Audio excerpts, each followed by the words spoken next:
Hey everyone, welcome back to my channel love is life. और आप सुन रहे हो प्यार या नफरत। प्यार या नफरत के प्रीवियस पार्ट में आपने सुना था कि जो ये रहती है आराध्या, वो बहुत ज़्यादा जो है डर रही होती है कि क्या होगा, क्या इस प्रोजेक्ट को ये लोग हाँ बोलेंगे या नहीं, क्लाइंट इसके लिए क्या करेगा, ये बोल के वो बहुत ज़्यादा जो है डर रही होती है।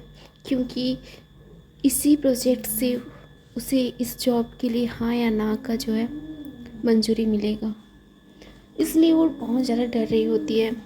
और दूसरी तरफ जो रीना रहती है वो भी बहुत ज़्यादा ये डर रही होती है कि क्या होगा क्या होगा। जो ये रहती है सेक्रेटरी, वो तो बता देती है कि तुम्हारी फाइल में कोई मिस्टेक नहीं है, डोंट वरी, बस तुम्हें मीटिंग अच्छे से क्लियर करना होगा, उसमें अच्छे से उस प्रोजेक्ट को क्लाइंट के सामने तुम्हें लाना होगा। तो रीना जो है हाँ बोल देती है और जो है खुद को स्ट्रॉन्ग करती है और बोलती है नहीं, मुझे करना होगा ये। और दूसरी ओर जो आराध्या रहती है वो मीटिंग रूम से बाहर आ रही होती है, सॉरी अंदर जा रही होती है बॉस के पास, उससे बात करने के लिए, लीसा के पास। और लीसा भी उसी समय जो है बाहर जा रही होती है।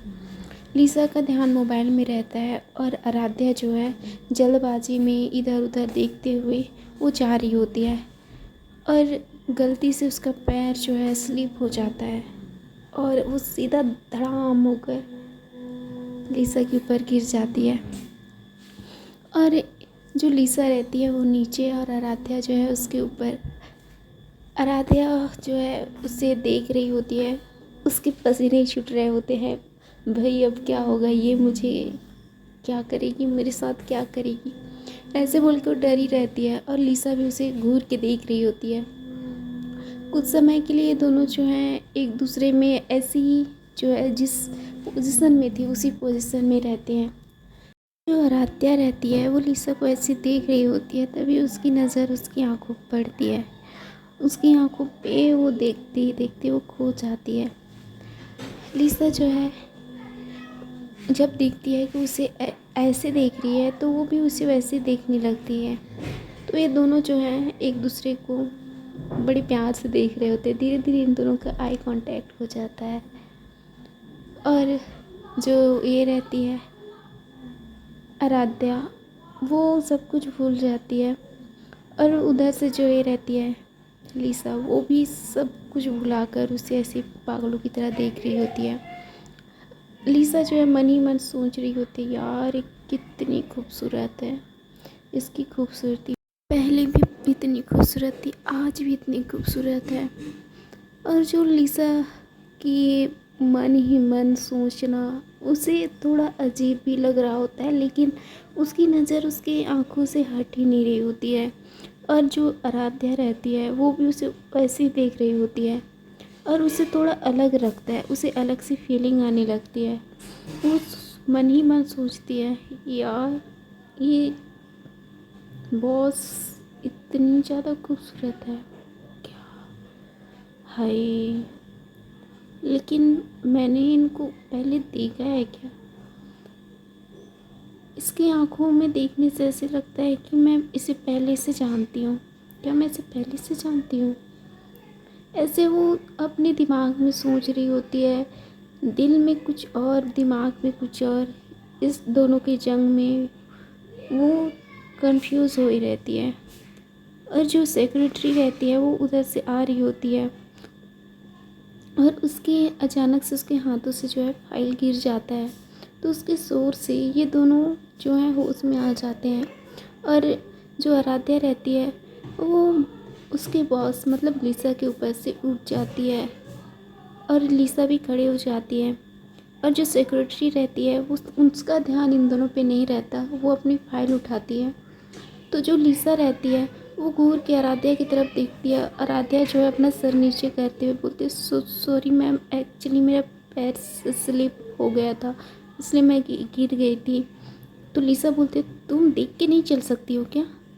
तो बोली तो मैम, मेरा पैर पे पैर स्लिप हो गया था, जानबूझ के मैंने नहीं किया है, आई प्रॉमिस, मदर प्रॉमिस। तो ऐसे बोलती है तो जो लीसा रहती है वो चुप हो जाती है और बोलती है, आइंदा ऐसी गलती की ना तो मैं सच में तुम्हें फायर कर दूँगी यहाँ से। ये मीटिंग तो दूर की बात है, सक्सेस हो या ना हो, लेकिन मैं तुम्हें यहाँ से भगा दूँगी। ऐसे बोल के जो लीसा रहती है वो अपने कपड़े को ठीक करते हुए वहाँ से चली जाती है। और उधर से जो सेक्रेटरी रहती है वो आ रही होती है और बोलती है मैम ये फाइल। तो बोलती है क्लाइंट ने क्या बोला। तो जो ये रहती है उसकी सेक्रेटरी वो बोलती है मैम वो आपके कैबिन पे वेट कर रहे हैं। तो लीसा बोलती है ओके ठीक है। ऐसे बोल के लीसा वहाँ से निकल जाती है अपने कैबिन की ओर। और जो आराध्या रहती है वहाँ पे खड़े होकर जो है मन ही मन सोच रही होती है यार इसका गुस्सा इतना नाक पे क्यों रहता है, चढ़ा रहता है कभी भी देखो। वो दांत पीसते हुए ऐसे बोल रही होती है। और फिर उसके दिमाग में आता है यार लेकिन ये कितनी ज़्यादा हॉट है, कितनी खूबसूरत है। जितना दूर से देखो खड़ूस लगती है उतनी पास से देखो इतनी खूबसूरत, कितनी मासूम लगती है। पर मासूम नहीं है, डायन है डायन। ऐसे बोल के वो जो है लीसा की तरफ घूर के देख रही होती है। तो उसी समय सेक्रेटरी उसके सामने आकर खड़ी हो जाती है, बोलती क्या हुआ। तो कुछ नहीं बोल रही होती है आराध्या। फिर सेक्रेटरी जो है उसके सामने जो है चुटकी मारने लगती है। तो जो आराध्या रहती है वो होश में आ जाती है, बोलती है हाँ हाँ क्या हुआ। तो जो सेक्रेटरी रहती है वो बोलती है हाँ तुम्हें क्या हुआ है। तो आराध्या बोलती है कुछ नहीं मैम कुछ नहीं हुआ है। तो बोलती है जो ये है क्लाइंट है वो मैम के जो है कैबिन में गए हैं, पता नहीं क्या होगा।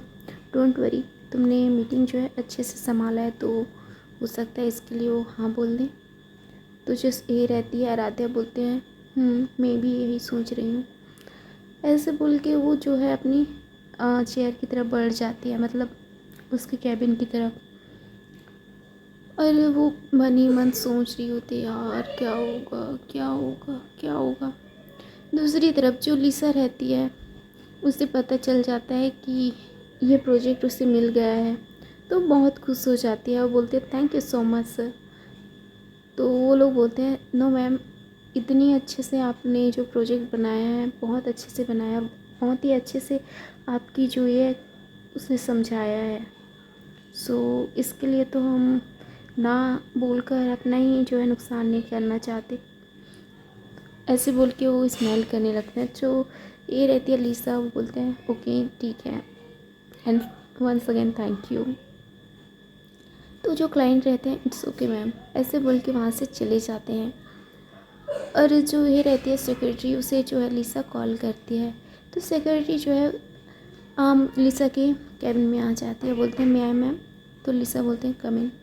तो बोलती है यस मैम।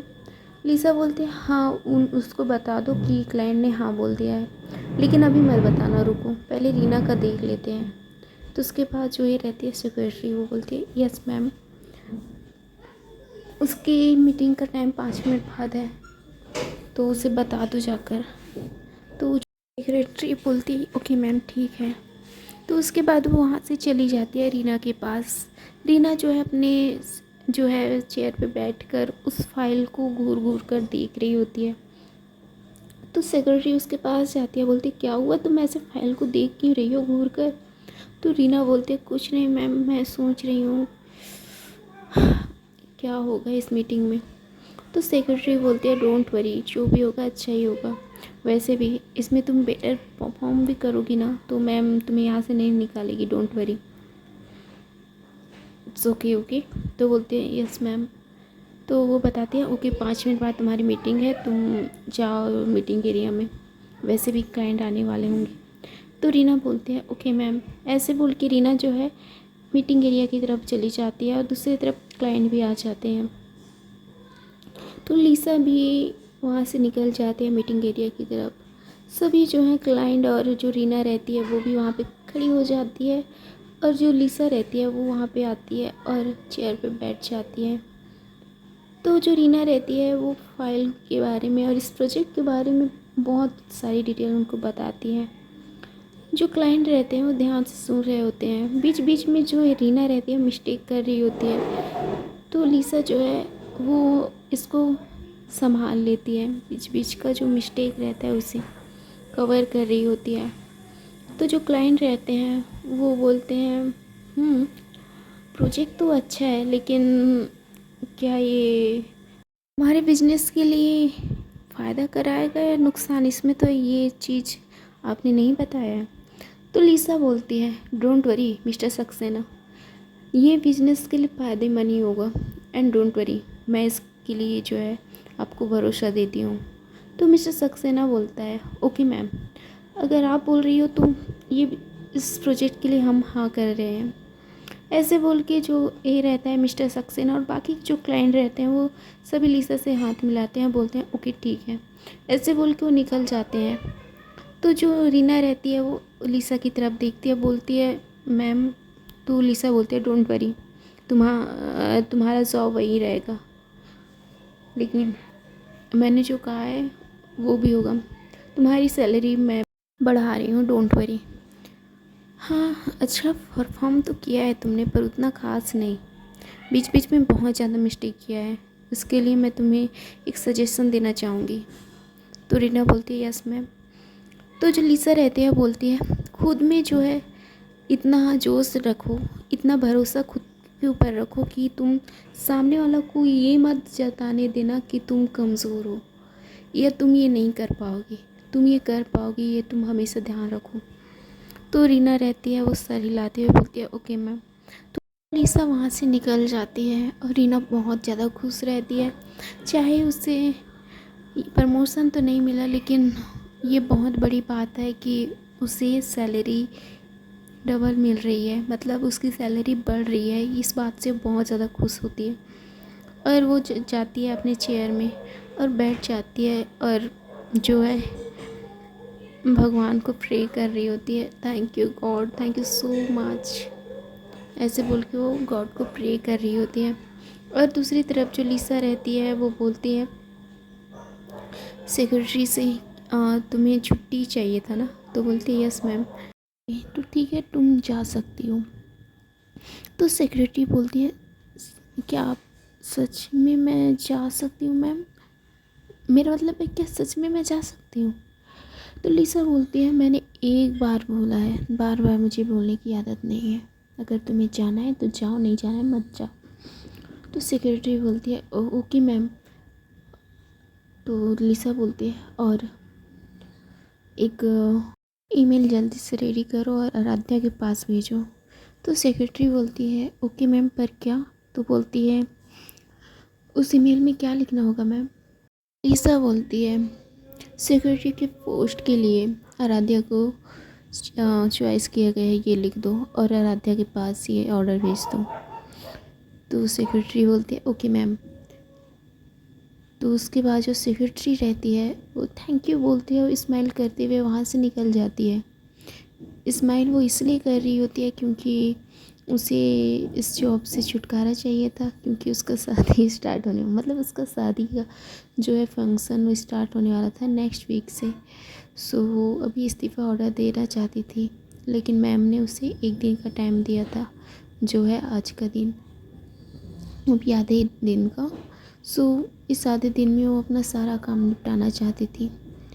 तो उसके बाद जो ये रहती है सेक्रेटरी, वो जल्दी से जो है एक ऑर्डर रेडी करती है, मतलब ईमेल रेडी करती है और इसके पास भेज देती है, आराध्या के पास। और उसके बाद वो जो है वहाँ से चली जाती है अपने बॉस के पास और बोलती है मैम मैंने आपके पास ईमेल कर दिया है अपना रेजिग्नेशन लेटर। तो उसके बाद जो ये रहती है लीसा, वो बोलते हैं ओके ठीक है मैं चेक कर लेती हूँ। तो उसके बाद जो सेक्रेटरी रहती है बोलती है क्या मैं अब जा सकती हूँ मैम। तो बोलते हैं you go and enjoy your life. तो उसके बाद जो ये रहती है सेक्रेटरी, वो बोलते हैं थैंक यू मैम। तो उसके बाद जो लीसा रहती है वो बोलती है तुम्हारे लिए कुछ गिफ्ट है, तुम्हारे शादी के मौके के लिए, सो तुम्हारे पास आ जाएगा, ठीक है। तो जो ये रहती है सेक्रेटरी बोलती है मैम इसकी कोई ज़रूरत नहीं है। तो लीसा बोलते हैं तुम यहाँ पे इतने सालों तक मेरे साथ इतने अच्छे से काम किए हो, तो इसका तो तुम्हें नाम मिलना चाहिए ना। ओके तो ठीक है तुम जा सकती हो और अपने मॉम डैड के साथ उनका जो है शादी का साल के लिए एंजॉय कर सकती हो। तो जो सेक्रेटरी रहती है बोलती है thank you so much ma'am. ऐसे बोल के वो उस कैबिन से बाहर आ जाती है। वो मन ही मन और ज़्यादा खुश हुई रहती है कि अपने मॉम डैड के साथ वो आखिरकार टाइम बिता सकती है। और इधर आराध्या जो है काम कर रही होती है, तभी उसके पास ईमेल आता है। उस ईमेल को चेक करती है तो वो उस ईमेल को पढ़कर थोड़ा हैरान हो जाती है, शॉक्ड हो जाती है और बोलती है सेक्रेटरी के पोस्ट के लिए मुझे चुना गया है, पर क्यों? वो तो हद है, क्या हो रहा है? तभी जो सेक्रेटरी रहती है वो जा रही होती है। तो आराध्या जब देखती है कि सेक्रेटरी जा रही है तो वो उनके पीछे भाग जाती है, बोलती है मैम मैम मैम मैम। तो जो सेक्रेटरी रहती है वो रुक जाती है, बोलती है हाँ आराध्या बोलो क्या हुआ? तो बोलती है मैम आप सेक्रेटरी हो और मुझे क्यों? तो बोलती है ओ एक्चुअली मैं अपना जॉब छोड़ रही हूँ इसलिए। तो बोलती है आप जॉब क्यों छोड़ रही हो? तो बोलती है नहीं कुछ अपना फैमिली इशू है तो मैं ये जॉब छोड़ रही हूँ। सो इसलिए मैम ने जो आप दोनों को जो ये दिया था, प्रोजेक्ट दिया था, जिसमें जो भी कम्प्लीटली और अच्छे से उस प्रोजेक्ट को हासिल करेगा उसे जो है एक नया पोस्ट मिलेगा, ये हमने आप लोगों को बताया था। सो आपने उसे अच्छे से कंप्लीट किया, उस प्रोजेक्ट को हासिल भी किया बिना किसी की हेल्प के। तो मैम ने आपको सेक्रेटरी की पोस्ट के लिए नियुक्त किया है। तो ये बात सुन के जो ये रहती है आराध्या वो हैरान हो जाती है और बोलते हैं लेकिन मैम मुझे आए हुए यहाँ तो सिर्फ दो ही दिन हुए हैं और इस 2 दिन में मुझे। तो बोलते हैं ये तुम्हारी किस्मत है और तुम्हारा हुनर है। अगर इस प्रोजेक्ट को हासिल नहीं करती तो हो सकता है तुम उसी जगह पे रहती जहाँ पे अब हो नहीं पहले थी। अब तुम्हें एक न्यू कैबिन मिलेगा और प्लस तुम्हें मैम की जितनी भी मीटिंग वेटिंग है उन्हें फिक्स करके उनको बताना होगा। और याद रखना मैम को मिस्टेक बिल्कुल पसंद नहीं है। तो आराध्या बोलते हैं दूसरी तरफ जो एलिसा रहती है वो स्माइल करने लगती है, बोलती हैं आराध्या आराध्या आराध्या अब तुम्हारे साथ क्या होगा? अब देखो मैं तुम्हारे साथ क्या करती हूँ। तुम जितनी मासूम दिखती हो उतनी मासूम तो हो नहीं। फेस में जितनी मासूमियत तुम्हारी झलकती है आई नो तुम बिल्कुल नहीं हो। तुमने मेरे साथ जो किया है उसके लिए तो मैं तुम्हें बिल्कुल माफ़ नहीं करूँगी। और ये तुम्हारे लिए मैं क्या हाँ शांत रहो लिसा, शांत रिलैक्स। तुम्हें उसे जो करना है कर लेना बट अभी रिलैक्स हो जाओ। ऐसे बोल के वो आराम से अपने जो है चेयर पे बैठती है और अपनी आइज़ जो है क्लोज़ कर लेती है। और उधर जो आराध्या रहती है वो सेक्रेटरी से बात करके अपनी जो ये रहता है वहाँ पे जाने लगती है। तो जो सेक्रेटरी रहती है वो बोलती है आराध्या, तो बोलती है हाँ यस मैम। तो बोलती है पहले तुम मैम से मिलने जाओ। तो आराध्या बोलती है ओके। सो है एवरीवन, इसके आगे के एपिसोड सुनने के लिए प्लीज़ मेरे चैनल को सब्सक्राइब करिए। वीडियो अच्छी लगी हो तो लाइक करिए और प्लीज़ गाइस मेरे चैनल को सब्सक्राइब करिए। एक्चुअली मेरे फर्स्ट चैनल का जो है किसी ने कॉपी कर लिया है, मतलब कॉपी नहीं, उसे किसी ने क्रिएट कर लिया है या समझ जाओ कुछ, तो जिसकी वजह से मेरा जो चैनल है वो मेरे यूट्यूब से डिलीट हो गया है, मेरे पूरी हिस्ट्री से डिलीट हो गया है यूट्यूब, मेरे मोबाइल से ही गायब हो गया है। सो आप लोगों के पास भी आई थिंक मेरे यूट्यूब चैनल का जो है लिंक नहीं होगा। सो प्लीज़ मेरे इस वाले चैनल को सब्सक्राइब करिए और आगे की वीडियो सुनते रहिए इस चैनल पर। Okay then, thank you so much and bye.